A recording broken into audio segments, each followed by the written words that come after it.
Voilà, aujourd'hui je veux vous présenter la résolution d'un programme linéaire par la méthode du simplex. On voit un peu comment ça se passe. Voilà, vous savez, je dirais, trois méthodes, voilà, ou encore deux méthodes. On a la méthode graphique. Voilà, on peut utiliser la méthode graphique pour résoudre un programme linéaire, mais je précise, la méthode graphique est utilisée lorsque vous avez, deux variables. Voilà. La méthode du simplex est utilisée lorsque vous avez déjà au moins deux variables, mais quand on va au-delà de deux variables, on utilise la méthode du simplex. On ne peut pas utiliser la méthode graphique lorsque nous avons plus de deux variables. Voilà, c'est important. Voilà. Il y a aussi la méthode dualiste ou encore la méthode du dual, voilà, qui est utilisée pour pouvoir résoudre des cas de minimisation. Parce que lorsque vous avez un cas de minimisation avec plus de deux variables, c'est vrai, on peut utiliser le simplex, mais cela n'est pas enseigné à l'école. Ce n'est pas au programme à l'école. Sinon, on peut aussi utiliser la méthode du simplex lorsque nous avons un cas de minimisation. Mais lorsque vous serez en phase d'un cas de minimisation avec plus de deux variables, et on vous demande d'utiliser par exemple le simplex pour résoudre, allez forcément utiliser la méthode du dual pour transformer le cas de minimisation en maximisation, et puis bon, utiliser le simplex, et puis à la fin, faire un tableau de correspondance pour retrouver les valeurs de du cas de minimisation.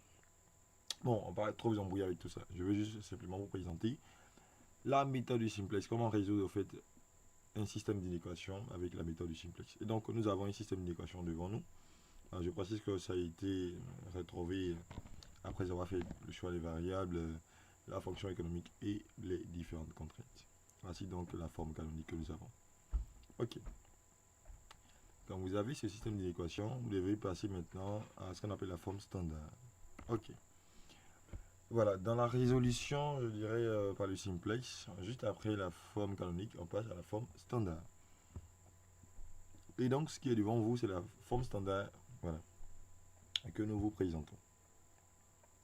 Au fait, la forme standard consiste à faire quoi? La forme standard consiste à transformer votre système d'inéquation en système d'équation. Je précise. Je reprends.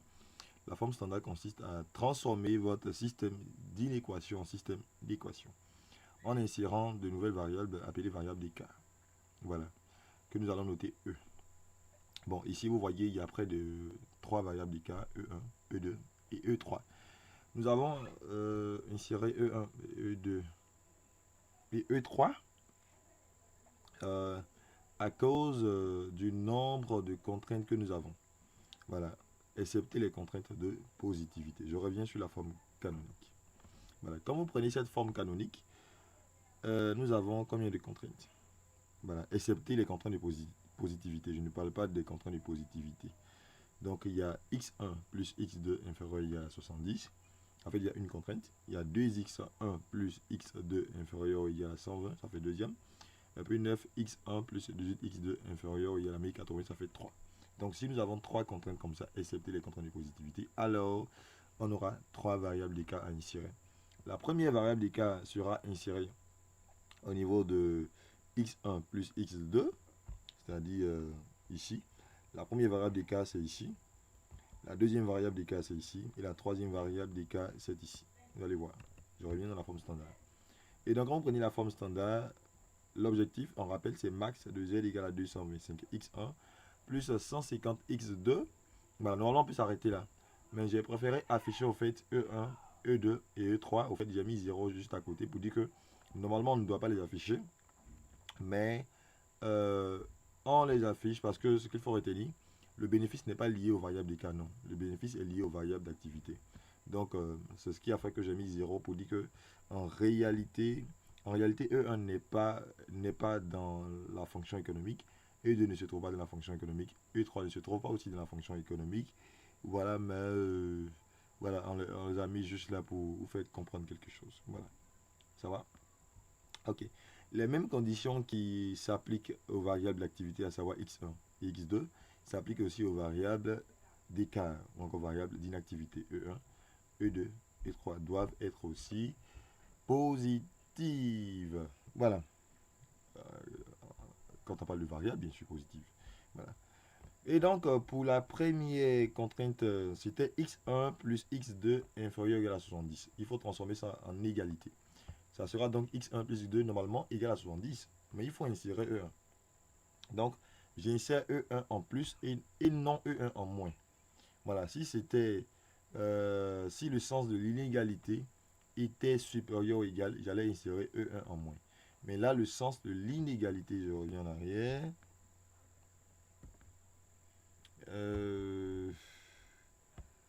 Oh, où est-ce qu'il est parti? Merde. Merde.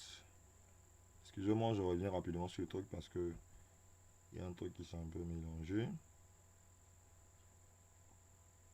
Voilà, je reviens rapidement sur le truc. Voilà. Excusez-moi, voilà, voilà. Ok. Voilà. Quand vous prenez ici la première contrainte, vous voyez, le sens de l'inégalité, c'est inférieur ou égal. Et donc là, quand j'insère le E1, j'insère le E1 en plus. Si c'était supérieur ou égal, j'allais insérer le E1 en moins. Donc c'est pour cela que nous disons, quand vous avez un cas de minimisation, parce que dans les cas de minimisation, le sens des inégalités est supérieur ou égal. Par contre, dans le cas de maximisation, le sens des inégalités est inférieur ou égal. Et donc là, je suis obligé de... Je dois du moins ça. J'ai inséré E1 en plus. On va dire. Vous voyez ici, j'ai mis E1 ici en plus. Donc j'ai mis X1 plus X2 plus E1. Voilà, j'ai mis plus 0, E2 plus 0, E3. Pourquoi? Parce que E2 et E3, normalement, ne se trouvent pas au niveau de la première contrainte. Voilà, E2 se trouve au niveau de la deuxième contrainte. Par contre, E3 se trouve au niveau de la troisième contrainte. Et vous voyez, j'ai changé ici le sens du moins l'inégalité en égalité. Donc, au lieu de inférieur ou égal à 70, c'est égal à 70. Voilà. C'est la même chose pour la deuxième contrainte. Vous voyez, j'ai mis plus 0, E1. Pourquoi? Parce que E1 était déjà ici. Donc, si je mets E1 ici, je dois mettre 0. Vous dites qu'il n'est pas ici normalement. Et puis, plus E2. Voilà, parce que c'est là que E2 doit être inséré. Voilà, là, il n'y a pas de 0. Plus 0, E3, parce que E3 ne doit pas être ici, il doit être au niveau de la dernière contrainte. Je change aussi l'inégalité en égalité, parce que c'était inférieur ou égal à 120, j'ai mis maintenant égal à 120. C'est la même explication pour le troisième. Voilà. Là, j'ai inséré le E3 en plus, toujours comme d'habitude. Voilà. Et puis 0, E1 plus 0, E2. Pourquoi? Parce que E1 avait déjà été inséré ici. E2 avait déjà été inséré ici. Donc, on ne peut pas, je dirais, afficher E1 et E2 ici. Il faut juste afficher E3. Les autres, les coefficients sont nuls. Les coefficients sont nuls. Voilà. Donc, tout cela égale à 1080 au lieu de inférieur égal à 1080. Donc, voici un peu comment on arrive à faire la forme standard. Et c'est à partir de cette forme standard que vous allez continuer avec votre premier tableau, qu'on appelle tableau initial. Vous allez concevoir un tableau dans lequel vous allez, je dirais, mettre les variables d'activité hors base et puis les variables d'écart dans la base. Et puis, positionner les coefficients de chaque ligne. Vous voyez? Par exemple, ça c'est une ligne, ça c'est une ligne, et ça c'est une ligne. Donc, il y a combien de lignes? Il y a cette ligne, il y a cette ligne, il y a cette ligne. Au fait, chaque égalité représente une ligne du tableau.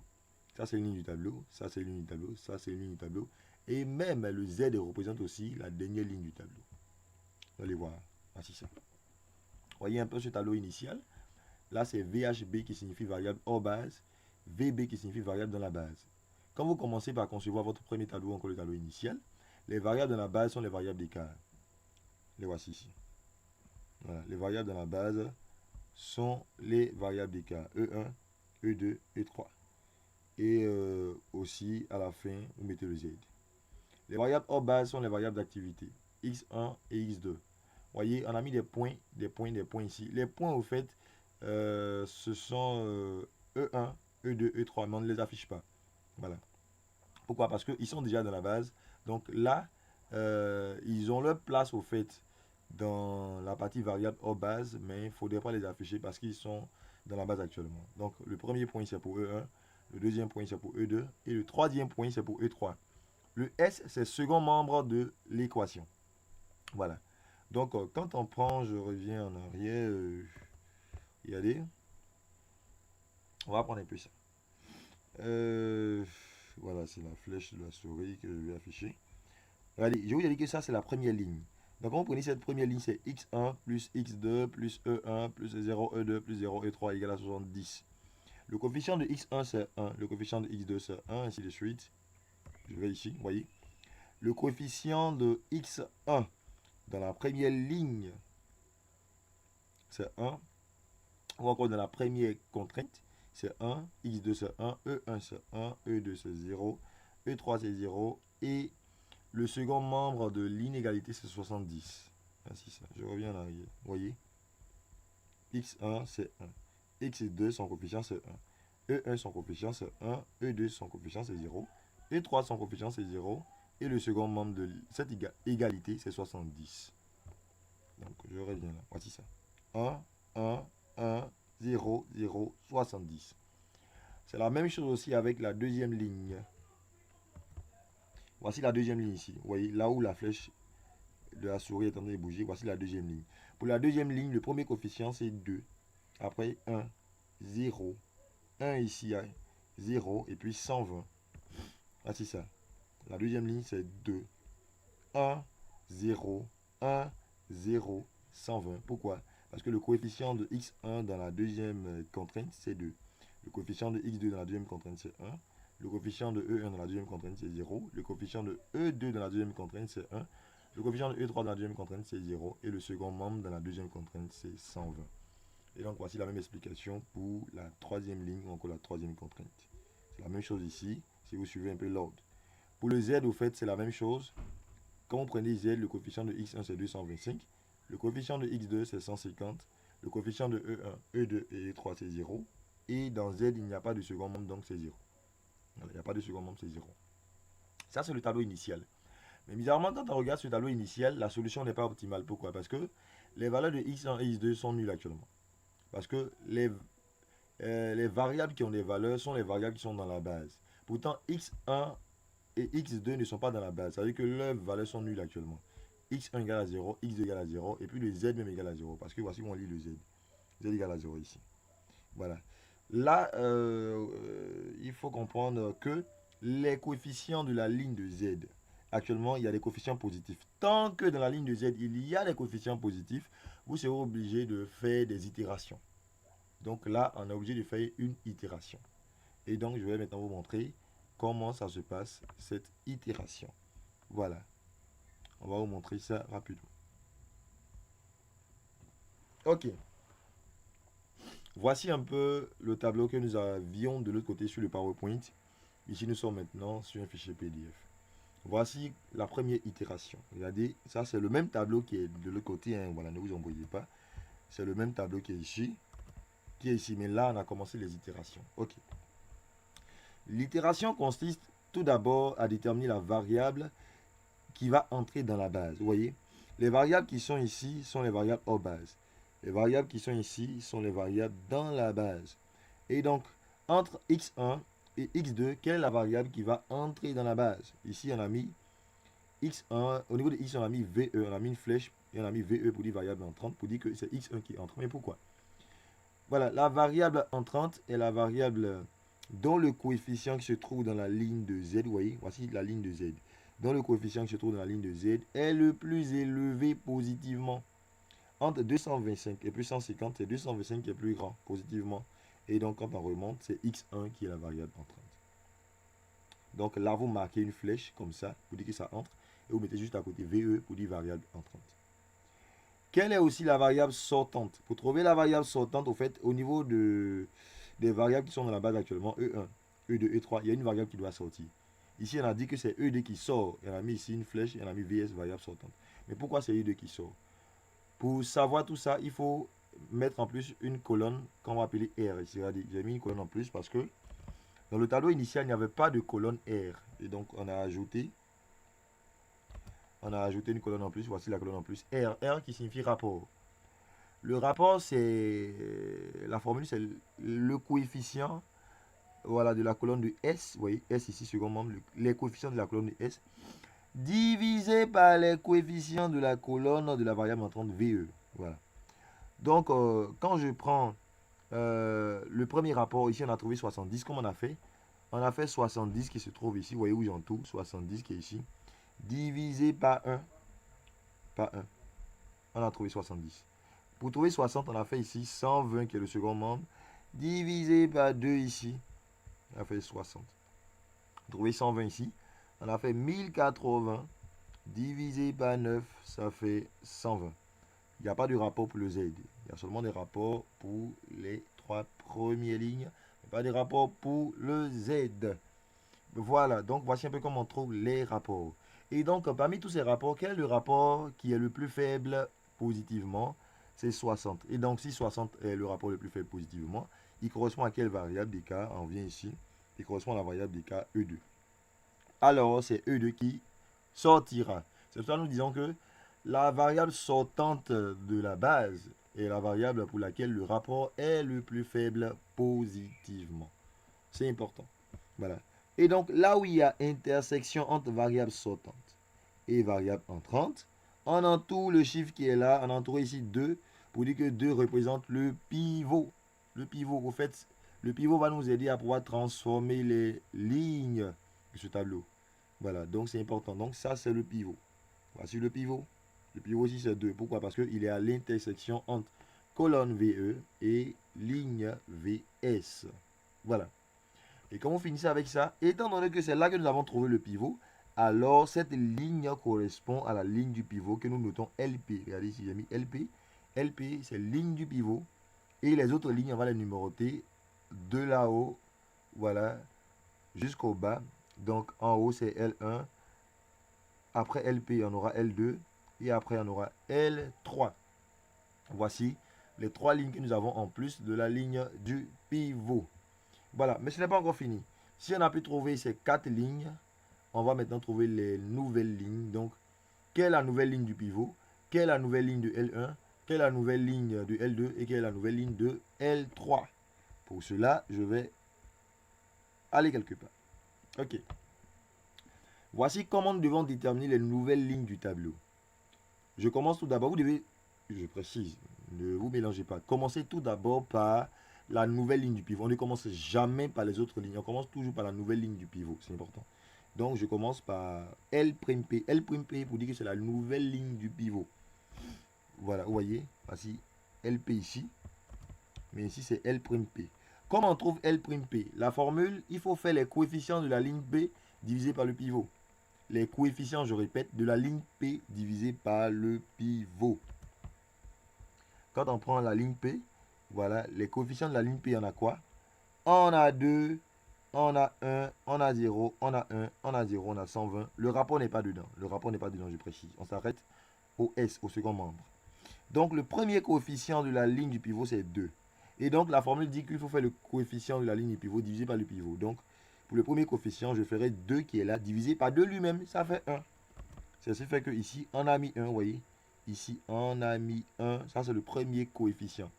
Le premier coefficient que nous avons trouvé pour la nouvelle ligne du pivot. Comment on fait pour trouver 1 demi? Je reviens ici. Le deuxième coefficient après 2, c'est 1. Et donc, on fera 1 divisé par le pivot. Le pivot, c'est toujours 2, hein, ça ne change pas, c'est toujours 2. Donc, je fais 1 divisé par 2, ça fait 1 demi. Vous voyez, ici, j'ai mis 1 demi. Ça, c'est pour le deuxième coefficient. Pour le troisième coefficient, on a trouvé 0. Mais comment on a fait pour trouver ça? Ici, vous voyez, on est toujours dans la ligne du pivot, je précise. Donc, on fait ça pour tous les coefficients de la ligne du pivot que nous avons dans le tableau. Voilà, précédent. Donc, ici, c'est 0 divisé par 2. 0 divisé par le pivot. 0 divisé par 2, ça fait 0. C'est ce qui fait qu'on a mis 0 ici. 0. Et après le 6 coefficients, donc on va jusqu'au 6e coefficient. Ici, on a trouvé 1 demi pour le 4e coefficient. Le 4e coefficient ici sur LP, c'est 1. Donc, je fais 1 divisé par le pivot encore, ça fait 1 demi. Vous voyez, ici, on a 1 demi. Voilà. Pour le 0, on a trouvé 0. C'est le 5e coefficient. Je viens ici. Le 5e coefficient de la ligne de P, c'est 0. Donc, je fais 0 divisé par 2. Ça fait 0 divisé par 2, ça fait quoi? 0. Voici les 0 ici. Comment on a fait pour trouver les 60? 60, c'est le dernier coefficient, encore le 6e coefficient. Le sixième coefficient ici pour la ligne LP, c'est 120. Donc, je fais 120 divisé par le pivot qui est 2, ça fait 60. Donc, voici les 60 que nous avons trouvés. Ça, c'est comme ça, on fait pour trouver la nouvelle ligne du pivot. Voilà. Maintenant, pour trouver les nouvelles lignes, je dirais, de L1, L2, L3, voici comment ça va se faire. Donc, si j'explique pour L1, je pense que vous allez comprendre pour L2. Regardez, je prends ici. Je prends en fait, ici, on veut trouver maintenant pour L1. Quelle est la nouvelle ligne de L1? Tout d'abord, ce que vous faites, quand vous devez faire le truc, vous venez ici, regardez. On va prendre L1, voici L1 ici. Quels sont les coefficients de la ligne 1? On a 1, 1, 1, 0, 0, 70. Vous prenez tout ça et vous reportez ça d'abord. Regardez, j'ai reporté ça ici, premièrement. J'ai mis 1, 1, 1, 0, 0, 70. Ça, c'est la première chose. Vous reportez tout d'abord. Et dans la deuxième ligne ici, comment on a fait pour trouver moins 1, moins demi, ainsi de suite? Là, il y a une formule. Là, la formule, c'est moins alpha L'P. Moins alpha L'P. Alpha, c'est quoi? Je reviens ici. Nous sommes actuellement sur la ligne 1. Alpha de la ligne 1 est le coefficient de la ligne 1 qui se trouve dans la colonne du pivot. Voici la colonne du pivot. Ça, c'est la colonne du pivot. Mais quel est le coefficient de la ligne 1 qui se trouve dans la colonne du pivot? Regardez ici, c'est 1. Parce que les coefficients de la ligne 1, il y a 1, il y a 1, il y a 1, il y a 0, 0, 70. Mais parmi tous ces coefficients, ces 6 coefficients de la ligne 1, le coefficient qui se trouve dans la colonne du pivot, c'est 1. Le voici ici, c'est 1. Et donc, le alpha de la ligne 1, c'est 1. Voilà. Parce que la formule ici dit quoi? En bas ici, c'est moins alpha L'P. À savoir, dans notre cas ici, le alpha c'est 1. Donc, ça sera moins 1 multiplié par quoi? Multiplié par le coefficient de la nouvelle ligne du pivot. Quand je remonte, regardez, quand je remonte dans la verticale, le premier coefficient de la nouvelle ligne du pivot, c'est 1. Donc, en bas ici, on fera quoi? Moins 1 fois 1, ça fait moins 1. Quand on dit moins 1 fois 1, c'est moins alpha. Le alpha de la ligne P, là, c'est 1. Donc, ça fait moins 1 multiplié par 1. Pourquoi multiplié par 1? Parce que le 1 de la nouvelle ligne, le premier coefficient de la nouvelle ligne du pivot, c'est 1. Voilà.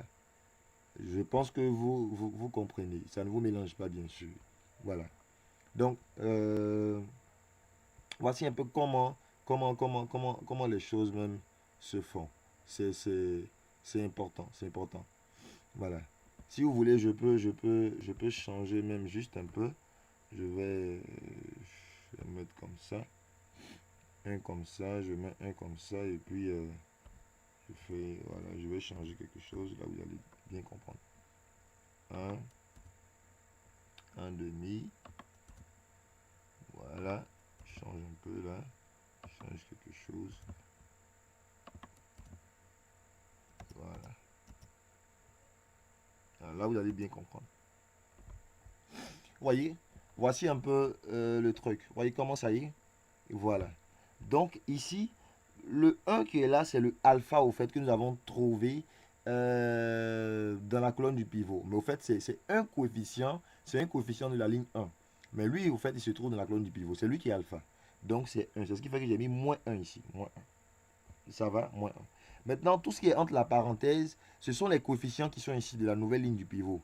1, 1 demi, 0, 1 demi, 0, 60 que j'ai reporté ici dans la parenthèse. Ça peut aller? Je reporte tout ça dans la parenthèse. J'ai reporté tous ces coefficients dans la parenthèse. Et donc, comment le calcul va se faire? On va faire pour le premier élément, on fait 1. Moins 1 fois 1, ça fait 0. Pour le deuxième, c'est 1. Moins 1 fois 1 demi, ça fait 1 demi. Pour le troisième, c'est 1. Moins 1 fois 0, ça fait 1. Pour le quatrième, c'est 0. Moins 1 fois 1 demi, ça fait moins 1 demi. Pour le cinquième, c'est 0. Moins 1 fois 0, ça fait 0. Et pour le dernier, c'est 70. Moins 1 fois 60, ça fait 10. Voici comment il fallait trouver les résultats qui sont juste en bas ici. Ce sont les résultats de la nouvelle ligne 1. Voilà, ce sont les résultats de la nouvelle ligne 1. Donc, vous allez le faire aussi avec L2 et puis L3. C'est la même explication, c'est le même processus. Il faut tout d'abord, si je descends, vous allez voir un peu pour Voilà. Voyez, quand vous prenez pour L'2, on a tout d'abord rappelé, voyez, voici L2 ici. Donc, vous rappelez tout d'abord les coefficients de L2, c'est 9, 18, 0, 0, 1, 1080. Donc, je rappelle 9, 18, 0, 0, 1, 1080. Et ici, c'est moins, au fait, alpha L'P. Le alpha de la ligne 2, c'est quoi? Quand on prend ligne 2, le alpha, c'est le coefficient qui se trouve dans la colonne du pivot, le coefficient de la ligne, au fait. Donc, quand on prend tous les coefficients de la ligne 2, le coefficient qui se trouve dans la colonne du pivot, c'est 9. Le voici ici, 9. Parce que 9 est dans la colonne du pivot, donc le alpha de L2, c'est 9. Donc, ce qui veut dire qu'ici, en bas, on va faire moins 9 fois, combien? Fois fois la ligne, fois la nouvelle ligne du pivot. Voilà. Pourtant, le premier coefficient, regardez. Le premier coefficient, vous voyez, ce qui est en parenthèse ici, le premier coefficient de la nouvelle ligne pivot, c'est 1. Donc, ça fera ici en bas moins 9 fois 1, ça fait moins 9. Donc, 9 moins 9, ça fait 0 en bas ici. Et c'est la même explication pour tout ça. Voilà. Je pense que si vous ne comprenez pas quelque chose, laissez des commentaires. Voilà. Mais je ne vais pas prendre le temps d'expliquer tout ça. J'ai juste expliqué pour la ligne 1. Je pense que vous comprenez pour la ligne 2. Voilà. La ligne 2. J'espère que on comprend. Parce que mon souci, c'est que vous puissiez comprendre. Ok. Quand vous finissez de trouver les nouvelles lignes, je le dis bien, les nouvelles lignes, il faut chercher à concevoir maintenant le tableau qui suit. Le tableau qui suit sera conçu avec les nouvelles lignes. Et puis, ceux qui sont entrés dans la base, il faut les faire entrer. Ceux qui sont sortis de la base, il faut les faire sortir.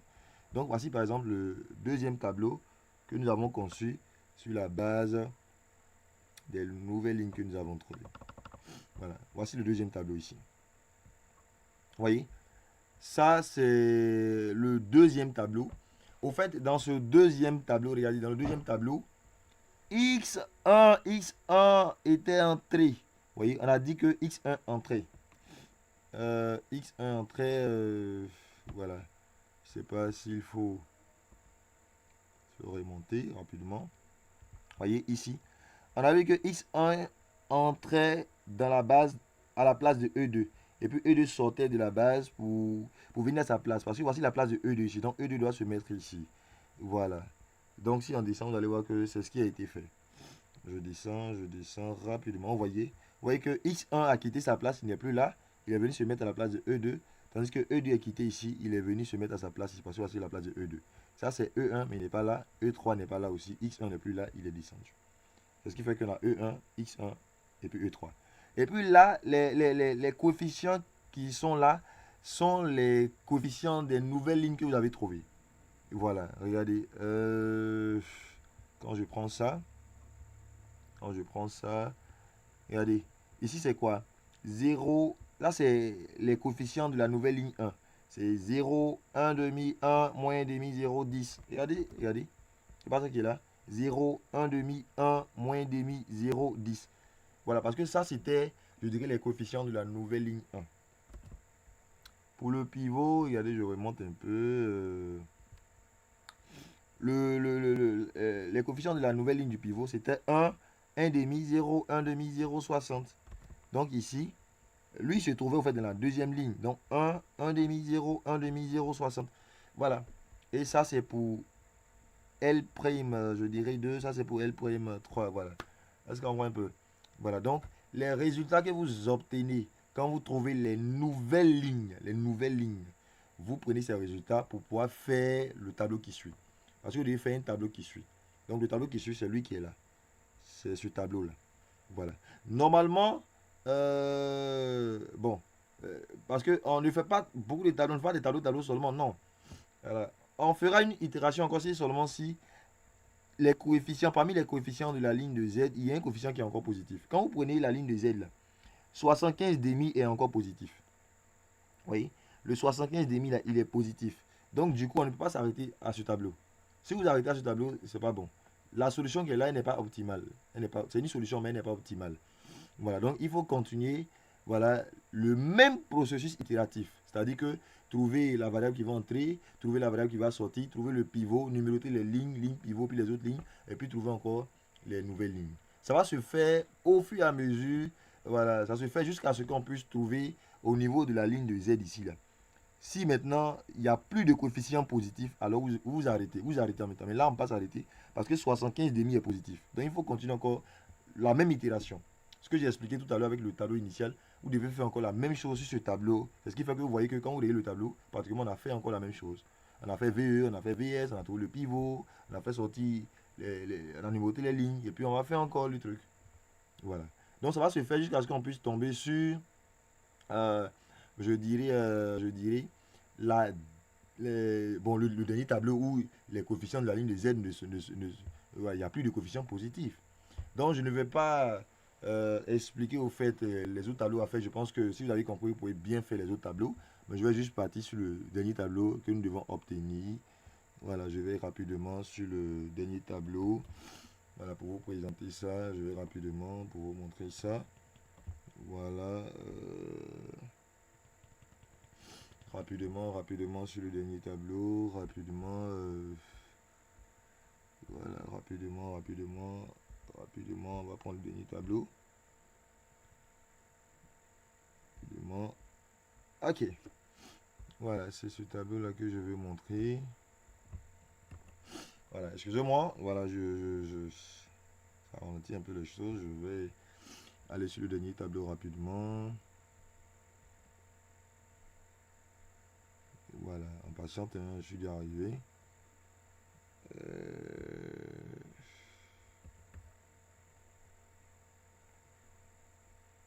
Patiente. En fait, je veux vous montrer ça sur le PowerPoint. Voilà, sur le PowerPoint, c'est encore plus intéressant. Je vais vous montrer ça sur le PowerPoint. En fait, il est un peu lent. Donc, voilà, on est déjà arrivé. Je vous montre sur le PowerPoint. Ok. Voilà, je pense que on est là maintenant. Voilà. Ok. Voilà. Voici normalement le dernier tableau que vous allez trouver. Si vous continuez avec les explications que j'ai données, vous allez tomber sur ce dernier tableau-là. Vous voyez, dans ce dernier tableau, regardez les coefficients de la ligne de Z. Il n'y a même pas un coefficient dedans qui est positif. Tout est nul ou bien négatif. Donc ça, c'est le dernier tableau. Vous allez forcément vous arrêter sur le tableau 2. Donc on a le tableau initial, après le tableau 1, et vous allez forcément tomber sur un tableau 2. Donc dans le tableau 2, les coefficients de la ligne de Z, il n'y a pas de coefficient, du moins positif dedans. Regardez, il n'y a pas de coefficient. Il y en a 0, 0, moins 75, 0, moins 14 250. Il n'y a pas de coefficient positif dedans. Alors c'est sur ça qu'on va s'arrêter. Et quand on s'arrête sur ça, on donne maintenant les valeurs. Donc, je précise, les variables qui sont dans la base ont des valeurs. Par contre, les variables qui ne sont pas dans la base n'ont pas de valeur. Ça veut dire que x2 a une valeur, x1 a une valeur, e3 a une valeur et z a une valeur. Et comment on lit les valeurs? On lit les valeurs dans la colonne de S. Vous voyez S ici. Les valeurs se trouvent dans la colonne de S. Ça veut dire que x2 a pour valeur 20, x1 a pour valeur 50, e3 a pour valeur 270, et puis z a pour valeur 14 250. On ne va pas prendre moins, on va prendre la valeur absolue, donc ça fait 14 250. Parce que le bénéfice, on parle du bénéfice. Pour la valeur absolue, bien sûr. Ok, donc, voici la réponse à la question. Voici la réponse on doit donner. Voilà. On doit donner ici, vous voyez, on a dit que nous constatons que dans ce tableau 2, les coefficients de la ligne de Z sont tous négatifs ou nuls. La solution trouvée dans ce tableau est donc optimale. Parce que c'est la solution optimale que nous cherchons. Ce n'est pas une solution tout court, mais c'est la solution optimale. Les valeurs de x1, x2 et de z se lisent dans la colonne S. On a x1 égale à 50, x2 égale à 20 et z égale à 14 250. Voici la réponse qu'il fallait donner pour la résolution de ce système d'inéquation par la méthode du simplex. Donc, voici un peu comment on fait les choses parce que c'est x1, x2 que nous cherchons en réalité. On a trouvé notre x1, on a trouvé notre x2 et avec ce x1 et ce x2, notre z sera égal à 14 250. Et donc, voici comment il fallait utiliser la méthode du simplex. J'espère que vous avez bien compris ce que j'ai expliqué. Voilà, s'il y a des choses, laissez des commentaires. N'oubliez pas de vous abonner pour encore suivre d'autres formations. Il y a tellement de cours qu'on pourra dispenser ici. D'ici là, portez-vous bien. On se voit la prochaine pour une autre vidéo.